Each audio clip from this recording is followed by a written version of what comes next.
Welcome to my YouTube channel commerceship. मैं आज आपके लिए एक न्यू वीडियो लेके आई हूँ, nature and purpose of commerce. इसमें का एक पार्ट मैंने ऑलरेडी एक्सप्लेन किया था लास्ट वीडियो में। इंडस्ट्री और कॉमर्स बिजनेस एक्टिविटीज को दो पार्ट में डिवाइड करके इंडस्ट्री एंड कॉमर्स, ठीक है। तो अब ये इसका नेक्स्ट पार्ट है business risk, right. So what is business risk? आपको देखने से ही पता चल जाता होगा बिजनेस रिस्क मतलब क्या। बिजनेस में जो कोई आने वाले रिस्क होते हैं, रिस्क मतलब मीन्स व्हाट, अनसर्टेनिटीज है ना, अनएक्सपेक्टेड इवेंट। जैसे आप वो सोच नहीं सकते किसी चीज के होने की संभावना, आप वो सोच नहीं सकते अचानक से हो गया कोई चीज। तब जैसे आप एग्जाम्पल के लिए बोल सकते इनएडिक्वेट प्रॉफिट। अब हमेशा आप बोलोगे कि आपको प्रॉफिट ही होना है तो इम्पॉसिबल, हो ही नहीं सकता। बिजनेस है तो रिस्क एलिमेंट हमेशा उसमें प्रेजेंट रहता है, ठीक है। Then second is chances of loss. Loss भी हो सकता है आपको, सिर्फ प्रॉफिट ही जरूरी नहीं है, ठीक है। अब जैसे एग्जांपल इसमें लोगे तो change in a taste of customer. अब जैसे आप एक कस्टमर कभी कभी ब्लैक कलर पसंद करता है, अब उन्होंने एक कहीं से पिंक कलर खरीद के लाया तो उनको अचानक से पिंक कलर पसंद आने लगा, तो वो ब्लैक को छोड़कर पिंक की तरफ अट्रैक्ट हो गए। तो वो होता है change in taste of customer. ये हो गया बिजनेस रिस्क का एग्जाम्पल। अब हो गया next is type of business risk. दो टाइप से बिजनेस रिस्क के, first is speculative risk and second is pure risk. Speculative risk मतलब क्या, आइदर प्रॉफिट है ना। तो आइदर प्रॉफिट मीन्स व्हाट, अगर मैं जैसे कि एग्जांपल के लिए आप ले लीजिए, मैं अपने मेरे पास एक शॉप है, मेरी दुकान है, उसमें 2 शैम्पू सेल कर रही हूँ, 2 वैरायटी के सनसिल्क के। पहले तो मैं सनसिल्क में एक आता है हेयर फॉल कंट्रोल, तो मैं पहले हेयर फॉल कंट्रोल सेल करती थी। बट अभी मैंने क्या किया, silk and smooth and shiny वाला मैंने ये चूज कर लिया। तो मैं स्मूथ एंड शाइनी लेके आ गई। अब हो सकता है लोग पहले हेयर फॉल यूज करते थे, हेयर फॉल कंट्रोल। अब मैं एक बार बोलूंगी कि आप लेके जाइए, देखिए आपको पसंद आएगा तो आप फिर से लीजिएगा। तो इस बार मैंने क्या किया, स्मूथ एंड शाइनी वाला वो लोगों को कस्टमर को देना स्टार्ट किया।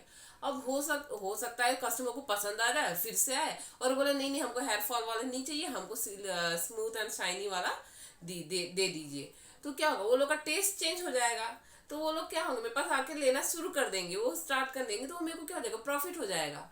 तो आइदर प्रॉफिट हो सकता है, लेकिन अगर वो लोगों ने वो लेना स्टार्ट नहीं किया, अगर वो लोगों को पहले वाला ही चीज पसंद आया तो उनको लॉस हो जाएगा, ठीक है। इसमें प्रॉफिट होने के चांसेस है, लेकिन इसमें क्या है, प्योर रिस्क। प्योर रिस्क में आपको लॉस उतना ज्यादा नहीं होना है। जैसे कि अब एग्जांपल के लिए मैं बोल दूं तो मैंने प्योर रिस्क में क्या बता रही हूँ, एग्जांपल दे रही हूँ कि मैंने अपने गुड्स से फॉरेन कंट्रीज को मैंने कुछ गुड्स, अब जैसे एग्जांपल के टीवी मान लीजिए, टीवी मैंने सेंड किया फॉरेन कंट्री में। तो मैंने अपना जो गुड्स है, टीवी है, वो थ्रू थ्रू सी रूट मैंने वो भेजा।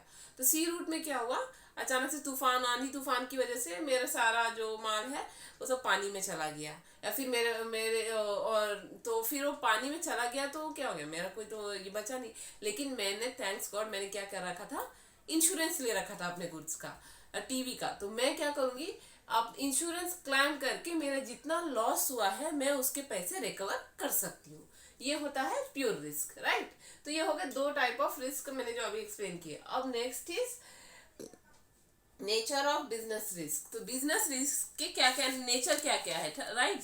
तो व्हाट इज बिजनेस रिस्क का नेचर? तो first is select essential part of business, right. तो essential part of business means what, ये एक बहुत ही जरूरी है हर बिजनेस में, बिजनेस रिस्क। अब विदाउट बिजनेस रिस्क मैंने कहा आपको कि बिजनेस चल नहीं सकता, एक एलिमेंट हमेशा प्रेजेंट रहता है, ठीक है।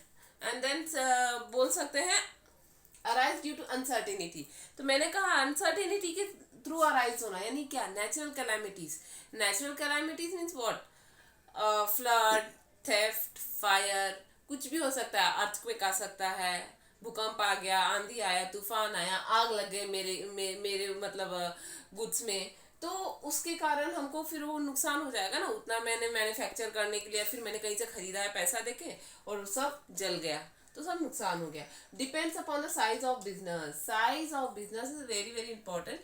अगर साइज ऑफ बिजनेस है आपका, अगर आपका बिजनेस छोटा है तो आपका उतना नुकसान नहीं होगा, लेकिन बड़ा बिजनेस है तो उसका नुकसान भी ज्यादा होगा। तो इसीलिए बोलते हैं depends upon size of business.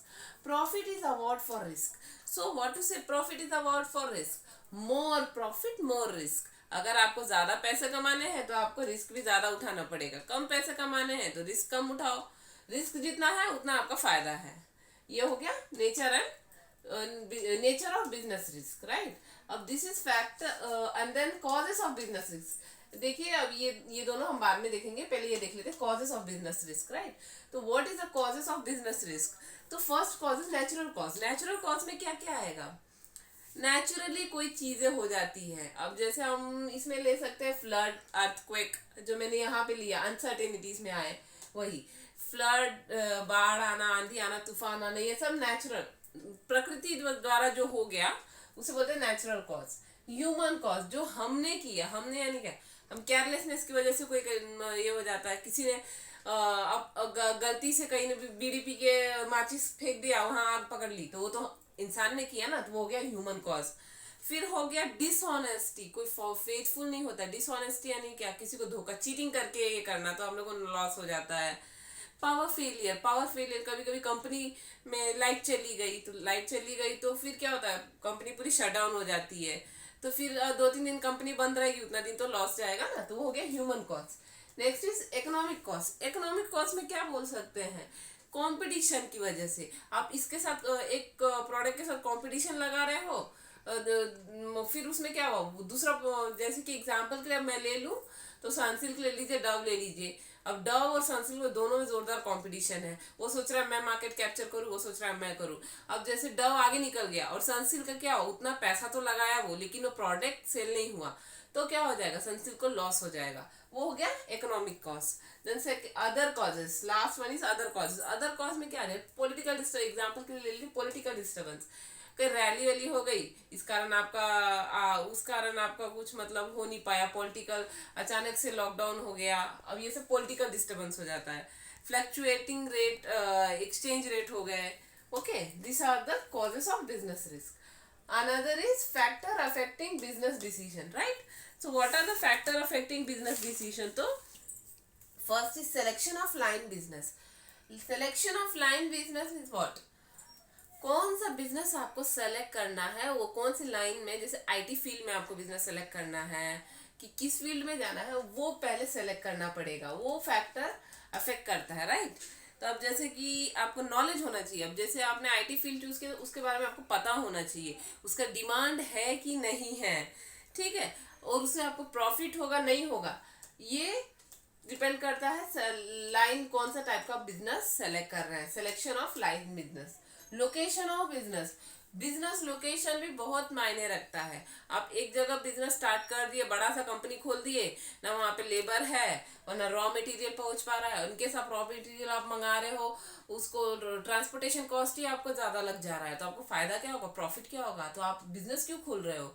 तो labour, raw material availability easily होना चाहिए, वहाँ पे आसानी से मिल जाए, लेबर मिल जाए, तो आपको वहाँ अगर लेबर आसानी से नहीं मिलेंगे तो आपको एक उन लोगों को ज़्यादा वेजेस देके और लेबर रखना पड़ेगा, तो आपको कुछ प्रॉफिट नहीं होगा।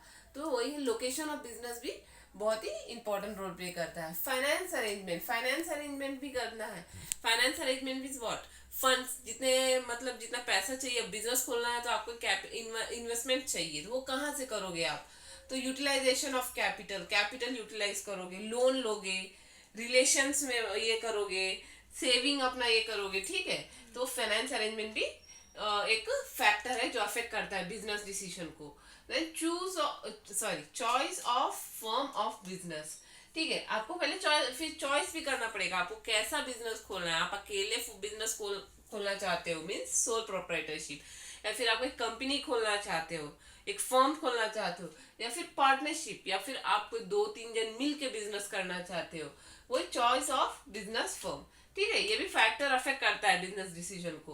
Then size of firm, firm का साइज कितना होना चाहिए, आप छोटे इस पे बिजनेस करना चाहते हो कि बड़े बड़े स्केल पे बिजनेस करना चाहते हो, वो भी फैक्टर अफेक्ट करता है बिजनेस डिसीजन को। Tax obligation, tax obligation means what, certain part is paid to the government, एक कुछ अमाउंट होता है, कुछ पार्ट होता है जो कि गवर्नमेंट को आपको पे करना पड़ता है अगर आप कुछ भी बिजनेस स्टार्ट करते हो, तो वो टैक्स ऑब्लिगेशन होता है, ठीक है। Then one more point is plant layout. Plant layout भी बहुत इंपॉर्टेंट रखता है, आपको प्री प्लानिंग करना है कि आपको बिजनेस कैसे बनाना है, उसका स्ट्रक्चर क्या है, वो होता है प्लांट लेआउट, राइट। सो ये होता है factor affecting business decision, right. Next is objectives of business. अब नेक्स्ट पॉइंट है ये ऑब्जेक्टिव्स क्या क्या है।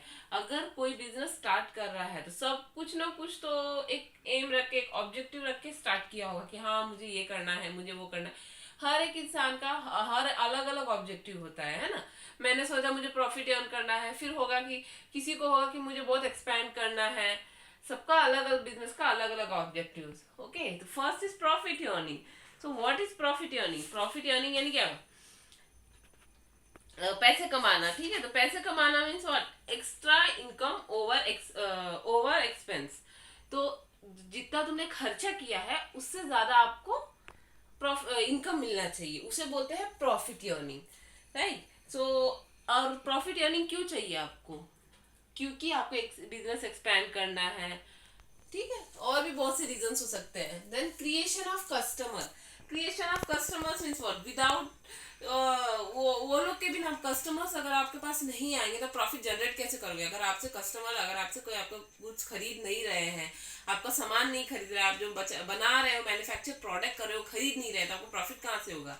आप बनाओगे, अपने घर में रखोगे, तो प्रॉफिट थोड़ी होना है। तो कस्टमर्स क्रिएट करना भी बहुत जरूरी, वो भी मेन ऑब्जेक्ट होता है बिजनेस का। Innovation. Innovation means what? New techniques आ रही है, वो सबको साथ में लेके चलना है ना। अब जैसे देखा जाए, creative effective products with new ideas. Effective product, नए नए आइडियाज से नए नए प्रोडक्ट्स बनाना। पैकेज जो है उसको डिफरेंट शेप में बनाना, अट्रैक्टिव लगे लोगों को। अब अपग्रेडेड टेक्निक्स आ गई है, नए नए टेक्निक से नए नए तरीके से गुड्स बन रहे हैं। तो उसके लिए इनोवेशन के साथ बिजनेसमैन को रहना पड़ेगा, फार साइटेड होना चाहिए कि हाँ ऐसा चेंज हो सकता है। इसीलिए innovation is also plays an important role. Then next is utilization of resource. So what is utilization of resource? effective use of resource, है ना। जो रिसोर्सेज है उसको प्रॉपरली यूज करना, वेस्ट मत करो रिसोर्सेज को, तभी आपको प्रॉफिट होगा। जो चीज को जहाँ पे है वहां पे अच्छे से प्रॉपरली यूज करो, ठीक है। वो हो गया utilisation of resource. Increasing the productivity, right? Increasing productivity means what? Input value of output with the value of output, है ना। इनपुट वैल्यू और आउटपुट वैल्यू वो ज्यादा होनी चाहिए, तो क्या होगा? प्रोडक्टिविटी इंक्रीज होगी, राइट। तो मतलब क्या, आपको क्या करना है? तो scale to measure efficiency of business activity, है ना। तो जो भी है मेजरमेंट है कि आप बिजनेस कर रहे हो तो आपको इम्प्रूवमेंट हो रहा है नहीं हो रहा है, ये प्रोडक्टिविटी इंक्रीज करने के थ्रू आप पता कर सकते हैं। Then physical and finance resource. Physical and finance resources what? Physical resources, plant, machinery. Finance means funds, जब भी हम फंड्स अराइज करते हैं, अमाउंट, मनी, है ना, तो प्लांट वो होता है financial resource. So these are all the objectives of business. So okay, thank you guys. और अगर आपको मेरी वीडियोस पसंद आ रही है तो आप please like, share and subscribe करें। और अगर आपको कॉमर्स रिलेटेड कोई और भी वीडियोस चाहिए तो please mention in the comment box. Okay.